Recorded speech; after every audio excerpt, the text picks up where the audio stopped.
এতক্ষণ আমরা দেখলাম হচ্ছে শেপ বিল্ডার টুল, তাই না? চলো যাই এবার একটু আমরা পাথ ফাইন্ডার টুলের দিকে আসবো। কোন টুল যাব?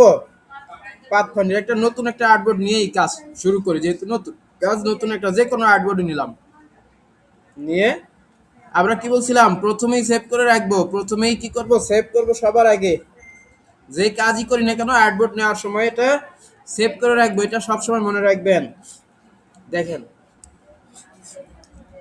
পাথফাইন্ডার শব্দের অর্থ কি? আমরা শাব্দিকভাবে এই শব্দটা শুনে কি বুঝি?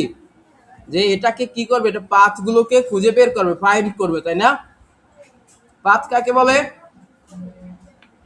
পাথ কি? যে কোনো একটা শেপ যখন নেই তার চারপাশে দেখেন যে পাথ লেখা আসে মাউসের কার্সর ধরলে, তাই না? ওইটাই হলো পাথ। আর ফাইন্ডার মানে হলো ওই পাথটাকে সে খুঁজে বের করে ওই বরাবর একটা মডিফাই করবে, ওই বরাবর এটাকে কি করবে, চেঞ্জ করা লাগতে পারে, বা এটাকে ওইখান থেকে মাইনাস করে দিতে পারে, ওইখান থেকে জোড়া লাগাইতে পারে, ওইখান থেকে কেটে ফেলতে পারে, যে কোনো কিছুই হতে পারে। ঠিক আছে? তো সেই কাজটা হলো পাথ ফাইন্ডার টুলের কাজ। সাপোজ আমরা এখানে একটা শেপ নিলাম, এই যে একটা একটা রেক্টেঙ্গেল নিলাম, একটু স্কোয়ার সাইজে একটা রেক্টেঙ্গেল নিলাম, এটাকে একটু ভিন্ন একটা কালার করে দিই, এই যে এই সাইজে। তারপরে এর উপর থেকে আরেকটা কালার, আরেকটা নিলাম, এটাকে ধরেন আরেকটা কালার করে দিলাম বোঝার জন্য, এটা আরেকটা ভিন্ন কালার হলো। এরপরে এর উপর থেকে আরেকটা নিলাম, এটাকে অন্য আরেকটা কালার করে দিলাম। ক্লিয়ার?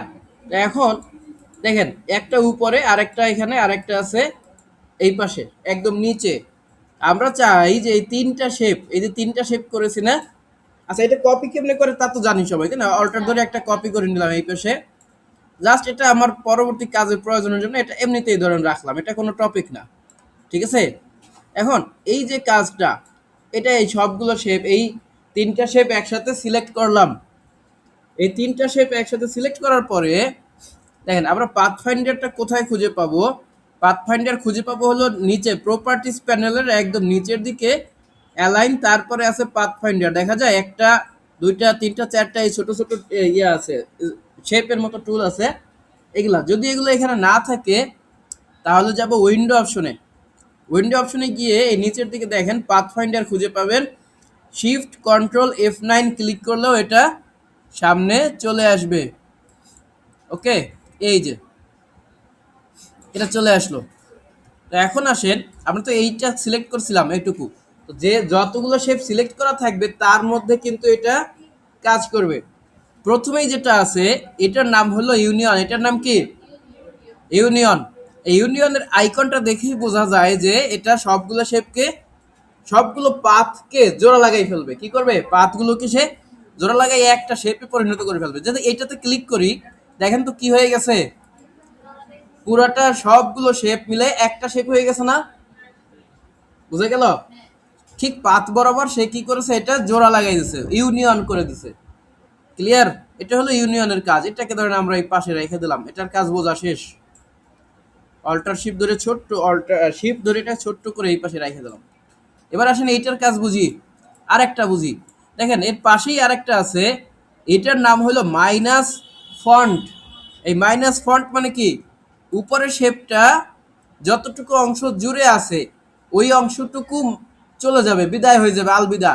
ধরেন এটা ফেলাই দিলাম, হ্যাঁ এটা নাই, এইটুকু আছে, দুইটা শেপ আছে। এখন এই উপরের শেপটা দিয়া যতটুকু জায়গা ঢাকা আছে নিচেরটা, ওই জায়গাটুকু চলে যাবে। এটা হলো এটার কাজ। ঠিক আছে? মাইনাস ফন্ট, এটাতে ক্লিক করলে দেখেন কি হয়ে গেছে, চলে গেছে না উপরের অংশটা? এটা হলো মাইনাস ফন্ট শেপ ইয়ার এই যে টুলের কাজ। এটাও দেখা আমাদের শেষ হলো, রেখে দিলাম এখানে। এবার এটার একটা কপি করে নিই, দেখেন এবার আরেকটা দেখি। এরপরে যেটা বলছে এটার নাম হলো ইন্টারসেক্ট। আচ্ছা, আমরা অঙ্ক করছি না ছোটবেলায়, ছোট ইন্টারসেক্টের অঙ্ক করছি না, 9-10 সেটের অঙ্ক? ওখানে উল্টা ইউ যেটা আছে মনে আছে আমাদের? এই উল্টা ইউর কাজ কি? উল্টা ইউর কাজ হলো কমন জায়গাগুলো খোঁজা, তাই না? এটাও ঠিক কমন জায়গাটা দেখবে, যতটুকু জায়গা আপনার তিনটা শেপ আছে না, এই তিনটা শেপের মধ্যে যে জায়গাটুকু কমন আছে, ধরেন অথবা ধরেন দুইটা শেপ নিলাম, একটা ডিলিট করে দিলাম, এই দুইটা শেপের মধ্যে কমন জায়গা কোনটুকু? এই যে মাঝখানের এইটুকু জায়গা কমন না? শুধু এইটুকু রাখবে, বাকিটুকু ডিলিট করে দেবে। এটা হলো এটার কাজ, ঠিক আছে। এটা হলো এই যে ইন্টারসেক্টের কাজ। এই ইন্টারসেক্টে ক্লিক করেন, দেখেন অল্প একটু আছে, বাকি যতটুকু এক্সট্রা ছিল ডিলিট করে দিয়েছে। ধরেন আমরা তিনটা শেপ দিয়ে এই কাজটা করি, হ্যাঁ, তিনটা শেপ আছে না, এখন এটা ক্লিক করে এখান থেকে ইন্টারসেক্টে ক্লিক করলাম, দেখেন এই মাঝখানে যতটুকু জায়গা কমন ছিল, তিনটা শেপের মধ্যেই কমন ছিল যতটুকু, ততটুকুই আছে, বাকি সব কিছু কিন্তু ডিলিট করে দিয়েছে। তিনটা শেপের মধ্যে এইটুকু জায়গা কমন না, এই মাঝখানে শুধু এইটুকুই শুধু সে রাখবে, বাকিটা ডিলিট করে দেবে। এই হলো কিসের কাজ? ইন্টারসেক্টের কাজ। এরপরে আসেন, এই ইন্টারসেক্টের পরে আর একটা বাটন আছে, এই যে এটাকে বলা হয় এক্সক্লুড। এইটা জাস্ট যেটা করবে, কমন জায়গাটাকে বাদ দিয়া বাকিটুকু থাকবে। দেখেন আমরা একটা ক্লিক করে দেখি কি হয়। এই দেখেন কমন আছে যে জায়গাটুকু, আবার খেয়াল করি, দেখেন কি বলছে এখানে। এখানে বলা আছে যে alter click to create a compound shape and exclude overlapping shape area. যে জায়গাটুকু ওভারল্যাপ করছে ওই জায়গাটুকুকে সে এভাবে কেটে ফেলবে, যে জায়গাটুকুতে জাস্ট ওভারল্যাপ করছে, ঠিক আছে। এই জায়গাটা ওভারল্যাপ করছিল, এটা কেটে ফেলছে। ক্লিয়ার? বোঝা গেছে? আচ্ছা, তা আমরা ধরো এইটুকু আবার সিলেক্ট করা আছে, যদি এখানে যদি অল্টার ধরে এটার মধ্যে ক্লিক করি, দেখেন সেম এইরকমই আসছে, ঠিক আছে। এরপর একটা এক্সপ্ল্যান্ডের অপশন আসছে, এই এক্সপ্ল্যান্ডে ক্লিক করলে কি হবে এগুলো। আচ্ছা, এক্সপ্ল্যান্ডের কাজ আমরা আরেকদিন বুঝাবো, ঠিক আছে। দেখেন এরপর দেখেন এখানে আরেকটা শেপ আছে, এইটাকে একটু ক্লিক করে কাজ করি। দেখেন এর নিচে যে কাজগুলো আছে না, এটা একটা কপি করে উপরে নেই, দেখেন আলাদা করলাম। হ্যাঁ, এটা ডিভাইড মানে কি? ভাগ করা। প্রত্যেকটা পাথ বরাবর দেখেন এই শেপের প্রথম শেপটার পাথ কতটুকু, এইখানে না, আবার দ্বিতীয় শেপটার পাথ যেখানে যেখানে আছে প্রত্যেকটা পাথ এখানে একটা ধারালো ছুরির মতো কাজ করবে। ওই জায়গাটা থেকে এটা একদম শেষ পর্যন্ত কেটে দেবে। তো যদি কাটে তাহলে এই যে উপরের শেপটা অর্থাৎ একদম নিচের শেপটা দিয়ে কাটবে, তারপরে এই মাঝের শেপটা দিয়েও কাটবে, উপরের শেপটা দিয়েও কাটবে। তাহলে উপরের শেপটা কয়বার কাটলো? 3বার কেটে গেল, তাই না? প্রত্যেকটা শেপ এইভাবে করে কাটবে, যে কমন জায়গাগুলো এইভাবে কাটবে। দেখেন এখান থেকে যদি ডিভাইড টুলে ক্লিক করি, কোনো কিছু দেখা যাচ্ছে? কিছু হয়েছে?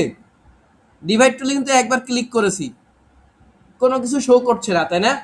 একটু বাইরে একটা ক্লিক করব, আবার আমরা এই শেপটার মধ্যে একটা ক্লিক করে দেব। ক্লিক করে দিয়ে একটু রাইট বাটন ক্লিক করে দেখেন এখানে আনগ্রুপ নামে একটা অপশন পাবো। আচ্ছা, গ্রুপ আনগ্রুপের কাজটা আমরা এখনই দেখাবো। হ্যাঁ, দেখেন আনগ্রুপের অপশন যদি ক্লিক করি, তারপর বাইরে একটা ক্লিক করে দেবো, দেখেন এটা প্রত্যেকটা আলাদা হয়ে গেছে। কিভাবে? একটু আলাদা করেন তো, দেখেন আলাদা হয়েছে না এটা? এই যে এটাও আলাদা হয়ে গেছে।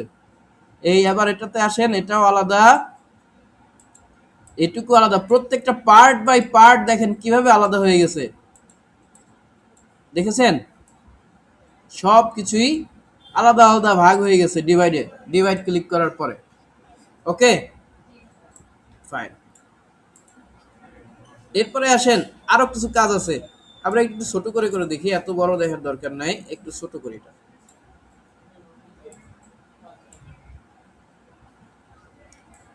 খেয়াল করেন এটাতে এর পরবর্তী যে অংশটা আছে এটাকে বলা হয় ট্রিম।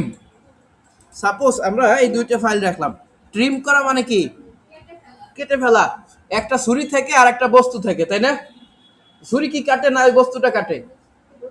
এখন এইখানে যে ট্রিম মার্ক আছে, এই উপরেরটাকে সে ছুরি হিসেবে ধরবে, আর নিচেরটা হলো বস্তু, ঠিক আছে। তাহলে কোনটা কাটবে? নিচেরটা কাটবে, উপরেরটা কি কাটবে? উপরেরটা অক্ষত থাকবে, ঠিক আছে। ওইটা সিলেক্ট করে যদি আমরা এখানে ট্রিমে ক্লিক করি, এরকম একটা অপশন চলে আসবে, কিছুই হবে না। রাইট বাটন ক্লিক করে আনগ্রুপ করতে হবে, আনগ্রুপ করে বাইরে একটা ক্লিক করবেন, তারপর এটাকে ধরে এভাবে টান দেবেন, দেখেন এটা কেটে গেছে, তাই না? নিচের শেপটা কি হয়ে গেছে? কেটে গেছে। আচ্ছা, পরে রিপিট করবো আরেকবার, দেখেন। এরপরে এইটাতে আসি, পরের শেপটাতে আসেন। এইটাকে আমরা ধরেন একটা কপি করে একটু সামনে নিলাম, হ্যাঁ।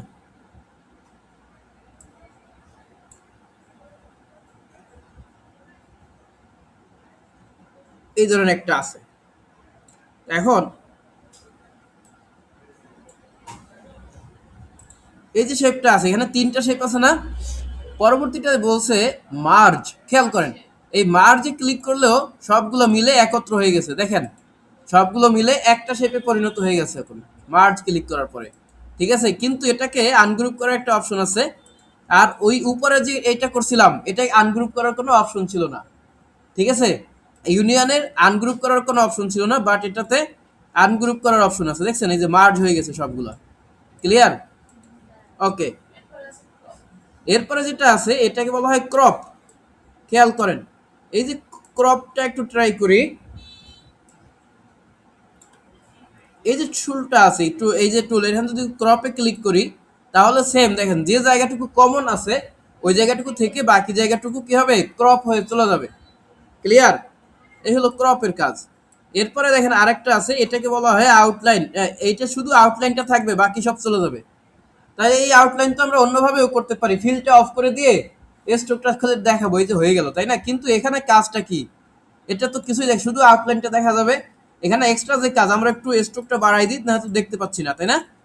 এই যে এখানে দেখেন প্রত্যেকটা আউটলাইন ভাগ হয়ে গেছে। রাইট বাটন ক্লিক করলে আনগ্রুপ অপশন পাবো। এরপরে দেখেন সব কিছু কেমনে বিভক্ত হয়ে গেছে, দেখছেন? প্রত্যেকটা জিনিস ভাগ ভাগ হয়ে গেছে সব।